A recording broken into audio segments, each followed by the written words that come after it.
प्यारे साथियों, आज की इस वीडियो में हम बिहार बोर्ड एग्जाम 2027 के लिए मैथ का 2 अंकीय प्रश्न का एक सीरीज चला रहे हैं साथियों। इस सीरीज का यह पार्ट 8 है, ठीक ना। इससे पहले हमने 1 से लेकर 7 तक पार्ट बतला दिए हैं, मतलब टोटल 35 सवाल बतला दिए हैं, ठीक ना। यदि आप इसमें से कोई भी पार्ट नहीं देखे हैं 35 तक में, तो आप चैनल के प्लेलिस्ट में जाइए, वहां लिखा होगा class 10th math VVI question, ठीक ना।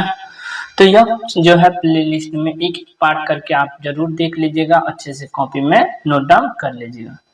तो आज की इस वीडियो में हम 36 से प्रश्न देखेंगे, और यह जितने भी प्रश्न है साथियों बहुत VVI है, क्योंकि यह क्वेश्चन 2012 में पूछा गया है। इसी टाइप से हम आप लोगों को क्वेश्चन दिखला देते हैं। यह क्वेश्चन जैसे 2014 में पूछा गया है, फिर आगे जो है 2024 में, उसके बाद 15 में, 23 में पूछा गया है, फिर यहाँ से 2023 में पूछा गया है, फिर अगला सवाल जो है 2025 में पूछा गया।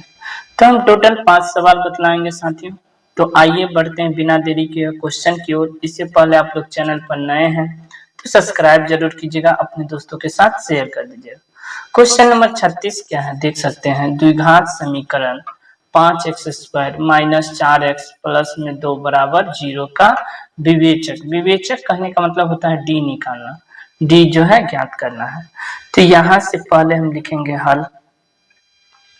हल लिखने के बाद साथियों यह समीकरण लिखेंगे। क्या लिखेंगे कि 5x² माइनस 4x और प्लस में 2 बराबर 0।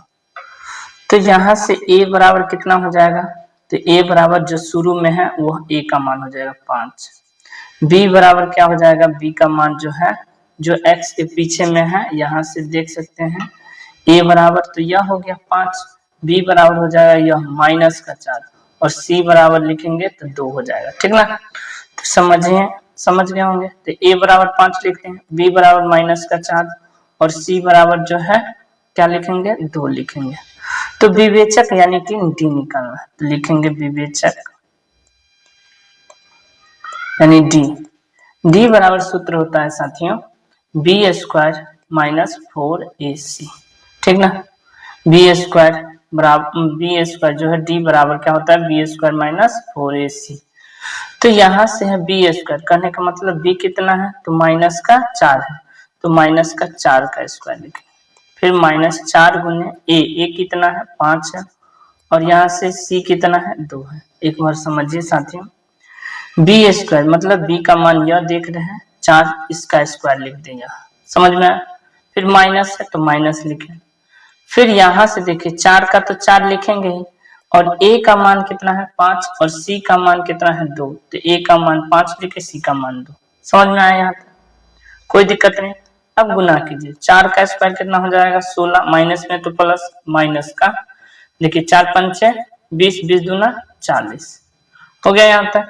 अब यहाँ से घटाएंगे तो कितना हो जाएगा 26 और 16 4 20 और 20 40, मतलब 24 माइनस का हो जाएगा, यही इसका आंसर हो जाएगा। कोई दिक्कत नहीं, अच्छे से समझ में आ गया होगा साथियों। बढ़ते हैं क्वेश्चन नंबर 37 की ओर। 37 क्या है, द्विघात समीकरण 4x² माइनस 5x प्लस 3 बराबर 0 का विविध कर जो है ज्ञात कीजिए, और फिर मूलों की प्रकृति ज्ञात कीजिए। हमें 2 चीज निकालना है, एक तो इसको हम क्या कहते हैं विवेचक कहिए या डी कहिए, तो डी निकालना है, ठीक, और फिर मूलों की प्रकृति बतलाना है। तो आइए इसे कैसे बनाएंगे साथियों। तो देखिए पहले यहाँ हल लिखेंगे और समीकरण क्या दिया हुआ है उसको लिख लेंगे। 4x² माइनस 5x और प्लस में 3 बराबर 0, यहाँ तक कोई दिक्कत नहीं।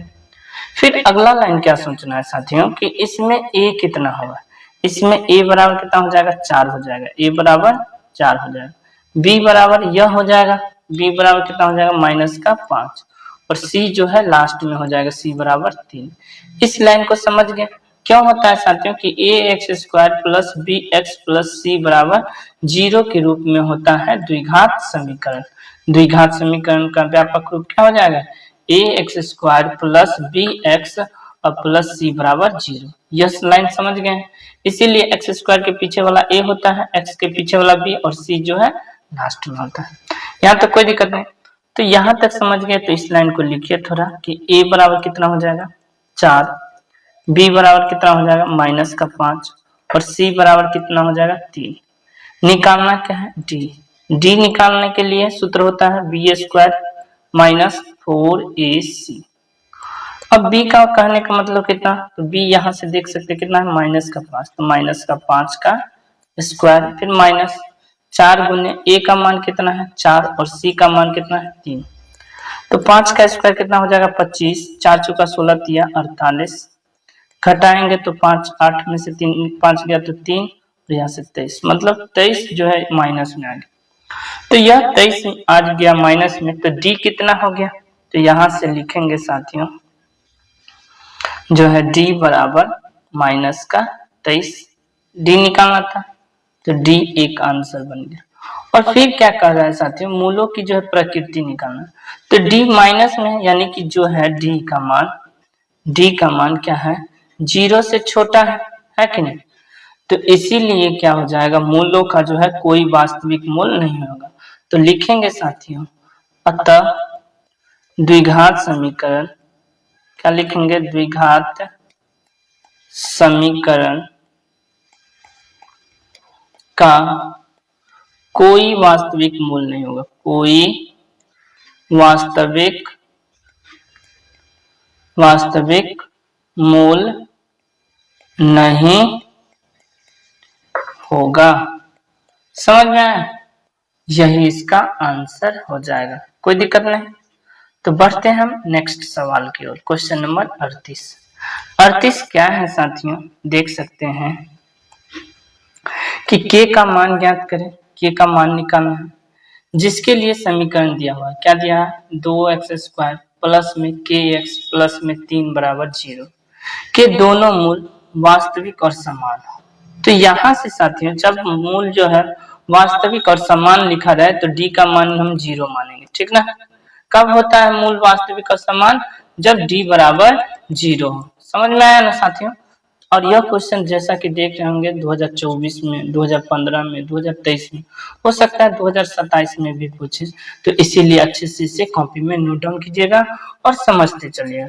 तो पहले हम तो यहाँ लिखेंगे हल लिखने के बाद यह समीकरण जो दिया हुआ है, क्या दिया हुआ है 2x² प्लस में kx और प्लस में 3 बराबर क्या लिखेंगे 0, यहाँ तक लिख दिया।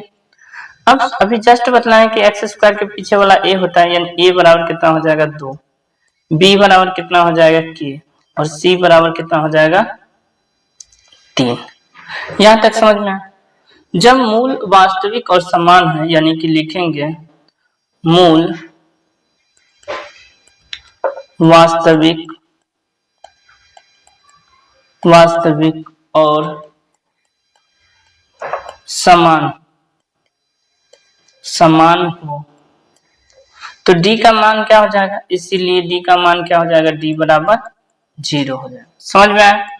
अब हम d का सूत्र लिखेंगे साथियों, d बराबर सूत्र होता है b² माइनस 4ac। अब यहां से समझिए d कितना है 0, तो d की जगह 0 लिख दें। b कितना है, b है k, तो k लिख देंगे k का स्क्वायर। समझ में आया। फिर माइनस 4 गुने a का मान कितना है 2 और c का मान कितना है 3। इस लाइन को थोड़ा एक बार और समझिए, ठीक ना। जैसे यहाँ d लिखे हैं d बराबर 0 यानी कि d का मान 0 आ गया, यहाँ से लिख लिया। फिर यहाँ जो है b² का मान कितना है k है, तो k का स्क्वायर लिख लिया। फिर माइनस है, माइनस लिखे, 4 है 4 लिखे। a का मान यहाँ से देख सकते हैं साथियों, a का मान कितना है 2, तो 2 लिखे और c का मान कितना है 3 लिखे। यहाँ तक कोई दिक्कत नहीं। अब यहाँ तक कोई दिक्कत नहीं है, तो 0 लिखेंगे बराबर k² माइनस का 4 दूना 8 और 8 त्रिक 24। समझ में आया। यानी कि 0 यह 24 माइनस में इधर आ जाएगा तो प्लस में 24 हो जाएगा, बराबर क्या बनेगा k², यानी 24 बराबर क्या हो जाएगा k², यानी k² बराबर 24, तो k बराबर क्या हो जाएगा प्लस माइनस √24। समझ में आया। अब हम 24 का फैक्टर तोड़ेंगे, 24 लिखें, यहाँ से 2 से लगाएंगे 12 बार में, फिर 2 से लगाएंगे 6, फिर 2 से लगाएंगे 3 और फिर यहाँ से 3 से लगाएंगे 1। तो जिसका जोड़ा मिल रहा है उसको बाहर लिखेंगे, जिसका जोड़ा नहीं मिल रहा है उसको अंदर लिखेंगे। तो 2 को 3 से गुना कर दे 6, इसमें से एगो लिखे तो जो है 24 का कितना आ जाएगा 2√6 आ जाएगा। तो यहाँ से जो है साथियों के बराबर क्या आ जाएगा प्लस माइनस 2√6। यहाँ तक समझ में आया? तो यही इसका क्या हो जाएगा आंसर हो जाएगा। कोई दिक्कत नहीं, समझ में आ गया होगा साथियों। अब बढ़ते हैं नेक्स्ट सवाल की ओर, क्वेश्चन नंबर 39। 39 नंबर क्या है साथियों, जो यहाँ से देख सकते हैं हल करना, ठीक ना। क्या है x+4 और x-4 बराबर 20 यानी 20। तो यह जो है सवाल यहाँ से लिखेंगे क्या हल लिखने के बाद जो दिया हुआ है उसको लिख लेंगे क्या x+4 into x-4 equal to 20। यानी कि साथियों अब यह आप लोगों को किसके रूप में नजर आ रहा होगा, यहाँ से एक जो है सूत्र आप लोगों को याद होगा कि a प्लस में b into a minus b, यह किसके बराबर होता है a² माइनस b² के बराबर। यह सूत्र याद हो जाएगा या याद भी होगा आप लोगों को।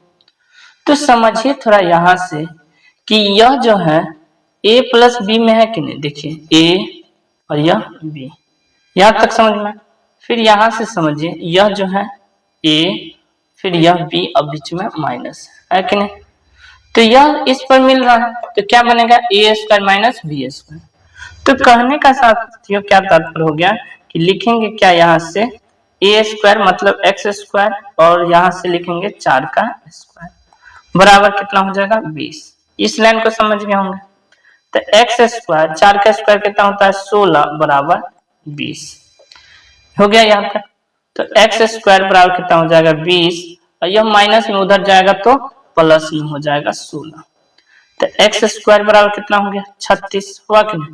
तो x बराबर क्या हो जाएगा प्लस माइनस √36, स्क्वायर हटा दिए रूट लग गया। तो x बराबर कितना हो जाएगा प्लस माइनस √, रूट अंडर तो हट जाएगा कि नहीं। तो यहाँ से रूट अंडर हट जाएगा तो कितना होगा 6, यानी x बराबर क्या आ गया प्लस माइनस 6। अतः जो है साथियों या फिर हम ऐसे भी लिख सकते हैं, क्या लिख सकते हैं यहाँ से कि x बराबर माइनस का 6 और क्या हो जाएगा या करके x बराबर प्लस का 6। अब यहाँ से एक लाइन लिख लीजिएगा, क्या लिखेंगे अतः समीकरण का हल बराबर, अतः समीकरण का हल यानी x बराबर क्या हो जाएगा माइनस का 6 और 6, यह इसका क्या आ जाएगा आंसर हो जाएगा। कोई दिक्कत साथियों, अच्छे से समझ गए होंगे। बढ़ते हैं क्वेश्चन नंबर 40 की ओर। क्या है 40, 2 क्रमांक धनात्मक पूर्णांकों का गुणनफल 306 है, इस कथन का समीकरण लिखें। मतलब सिर्फ समीकरण लिखना है साथियों और बिल्कुल आसान सा सवाल है, 2025 में पूछा गया है। तो यहाँ से साथियों क्या लिखेंगे, एक तो पहले हल लिखेंगे, फिर समझिए थोड़ा, समझने के लिए हम बतला रहे हैं कि 2 क्रमागत संख्या, जैसे मान लेते हैं 1 है उसके बाद 2, तो यह 2 कैसे बना होगा, जब पिछली संख्या में हम 1 जोड़ दिए होंगे तभी तो यह 2 बना होगा। फिर से समझिए, जैसे हम यहाँ मान लेते हैं 25 लिखे तो अगला क्या होगा 26 होगा कि नहीं। तो यह 26 कैसे बना होगा, 25 में हम 1 जोड़ दिए होंगे तब यह 26 बना होगा कि नहीं। तो उसी प्रकार से यदि हम एक संख्या x ले तो दूसरी संख्या क्या बनेगा x+1 होगा कि नहीं। तो यहाँ से 2 क्रमागत संख्या में पहली क्रमागत क्या आ जाएगा, पहली धनात्मक संख्या, धनात्मक पूर्णांक क्या हो जाएगा बराबर x। पहली धनात्मक पूर्णांक संख्या लिख देते हैं साथी, क्या लिख देंगे पूर्णांक, यहाँ से 1 मिनट, यहाँ से साथियों पूर्णांक संख्या लिख देंगे, संख्या बराबर क्या लिखेंगे x। तो दूसरी क्या हो जाएगा साथियों, तथा दूसरी धनात्मक पूर्णांक संख्या, दूसरी धनात्मक पूर्णांक संख्या हो जाएगा x+1। अभी जस्ट बताएं कैसे आता है। अब यहां से देखिए साथियों, प्रश्न से क्या कह रहा है कि जब पहली संख्या और दूसरी संख्या इन दोनों को हम गुणनफल करेंगे, यहाँ देख रहे हैं गुणनफल मतलब गुना होता है, तो पहली संख्या x है और दूसरी संख्या x+1 है, इन दोनों को जब हम गुना करेंगे तो 306 आना चाहिए। तो यहाँ से जब हम इसको इससे गुना करेंगे तो क्या हो जाएगा, x², एक बार इसको इससे गुना करेंगे तो हो जाएगा x बराबर 306। तो x² प्लस में x और माइनस का 306 बराबर क्या हो जाएगा 0। यह क्या आ गया, इस स्थिति का जो है इस कथन का समीकरण। अतः लिखेंगे साथियों, अतः क्या लिखेंगे, समीकरण बराबर क्या लिखेंगे, x² प्लस x और माइनस 306 बराबर 0, यही इसका आंसर हो जाए। तो उम्मीद करते होंगे साथियों अभी तक हम टोटल शुरू से देखें तो 1 से 40 तक हम प्रश्न बतला दिए, और आप लोग जरूर चैनल के प्लेलिस्ट में जाकर यह 40 प्रश्न देख लीजिए, क्योंकि 2027 में जो है साथियों इसी टाइप के क्वेश्चन पूछे जाएंगे। तो यह रिवीजन कीजिएगा तो मैथ में 95+ नंबर आने की संभावना हो जाएगा साथियों। तो बने रहे हमारे चैनल के साथ साथियों, मिलते हैं नेक्स्ट पार्ट में। अभी के लिए इतना ही, जय हिंद, और चैनल को सब्सक्राइब जरूर कीजिएगा।